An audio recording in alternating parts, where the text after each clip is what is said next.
Assalamualaikum warahmatullahi wabarakatuh. Saya Dimita Pristanti, NIM 16160028, kelas akuntansi 2016A.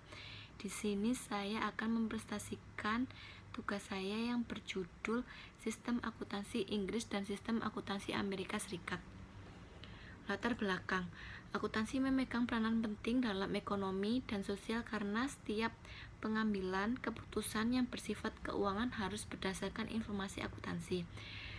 Keadaan ini menjadikan akuntansi sebagai suatu profesi yang sangat dibutuhkan keberadaannya dalam lingkungan organisasi bisnis. Perkembangan dunia usaha semakin lama semakin cepat dan sangat bervariasi. Akuntansi sendiri memiliki arti suatu aktivitas jasa atau mengidentifikasi, mengukur, mengklarifikasi, dan mengiktisarkan kejadian atau transaksi ekonomi yang menghasilkan informasi kuantitatif terutama yang bersifat keuangan yang digunakan dalam pengambilan keputusan. Sistem akuntansi Amerika. Akuntansi di Amerika Serikat diatur Badan Sektor Khusus Dewan Standar Akuntansi Keuangan. Akan tetapi yang menjadi penyokong kewenangan terhadap standarisasi mereka adalah Agensi Kepemerintahan, Komisi Keamanan dan Kurs. Standar akuntansi secara historis telah ditetapkan oleh American Institute of Certificate Accountant Public tunduk pada Securities and Exchange Commission peraturan.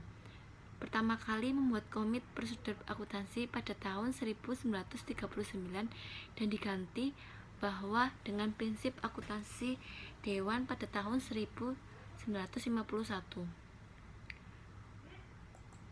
Regulasi dan pelaksanaan akuntansi. Sistem yang dianut Amerika Serikat tidak memiliki persyaratan legal untuk publikasi mengenai laporan audit periodik keuangan. Perusahaan di Amerika Serikat dibentuk di bawah hukum negara, bukan hukum federal. Setiap negara bagian memiliki peraturan dasar perusahaan tersendiri secara umum. Peraturan tersebut mengandung persyaratan minimal untuk menjaga catatan akuntansi serta publikasi periodik laporan keuangan. Laporan keuangan. Tipe laporan keuangan tahunan pada tahun perusahaan besar di Amerika Serikat memiliki beberapa komponen bawah ini.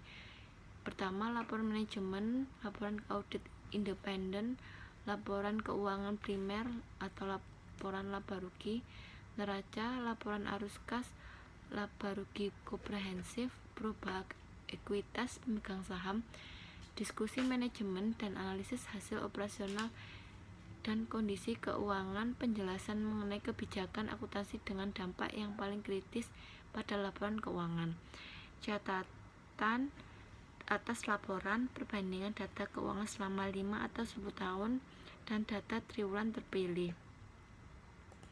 Sistem akuntansi di Inggris. Faktor penentu perkembangan akuntansi di Inggris. Sumber pendanaan Inggris merupakan salah satu negara yang ekonominya paling kuat. Produk domestik bruto atau PDB berada di urutan terdepan di negara-negara Eropa.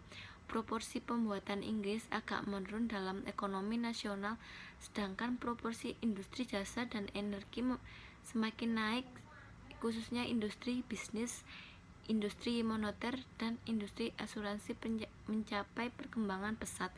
Pada tahun 2014, PDB Inggris tertinggi kelima dunia yaitu sebesar 2.988.893 US dollar menurut World Bank. Sumber daya Inggris cukup kaya di negara-negara Uni Eropa adalah negara produk minyak bumi dan gas alam yang utama di dunia. Sumber dayanya terutama adalah batu bara, minyak bumi, gas alam, tenaga atom, dan tenaga air. Inggris yang merupakan negara besar di dunia ternyata juga dapat terkena dampak krisis dunia yang sedang terjadi saat ini. Penerapan akuntansi di Inggris. Sejarah akuntansi di Inggris. Akuntansi di Inggris berkembang sebagai sebuah ilmu tunggal, secara pragmatis merespon terhadap kebutuhan dan praktik bisnis. Seiring waktu, secara berturut-turut undang-undang perusahaan menambahkan susunan dan persyaratan lainnya, tapi masih memperbolehkan fleksibilitas akuntan dalam penerapan nilai profesional. Sejak tahun 1970-an, sumber paling penting untuk pengembangan dalam undang-undang perusahaan adalah U Directive, terutama 4 and 7 Directive, dan pada saat yang sama, standar akuntansi dan proses penyusunan standar telah menjadi lebih otoritatif. Regulasi dan pelaksanaan akuntansi. Dua sumber utama untuk standar akuntansi keuangan di Kerajaan Inggris adalah Undang-Undang Perusahaan dan Profesi Akuntansi. Kegiatan perusahaan-perusahaan yang tergabung di Kerajaan Inggris secara luas diatur oleh undang-undang yang disebut Undang-Undang Perusahaan. Undang-undang tersebut telah diperbarui, diperluas, dan digabungkan selama bertahun-tahun.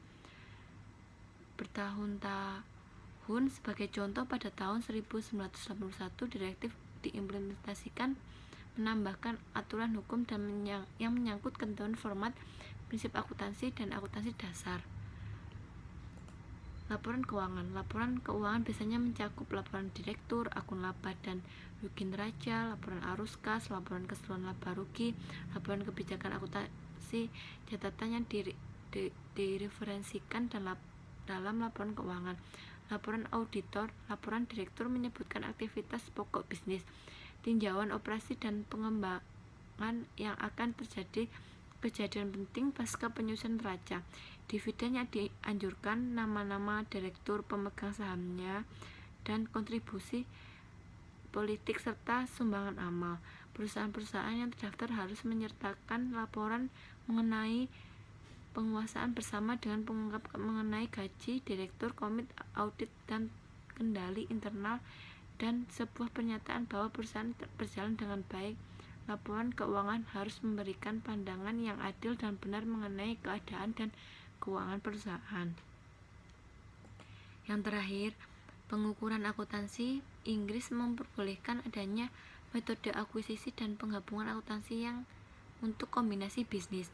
Namun, syarat-syarat penggunaan metode penggabungan atau penyatuan kepentingan di Amerika Serikat sangat terbatas sehingga hampir tidak pernah digunakan di bawah metode akuisisi. Goodwill dihitung sebagai selisih antara harga pasar dari uang yang dibayarkan dan harga pasar dari aset bersih yang diakuisisi.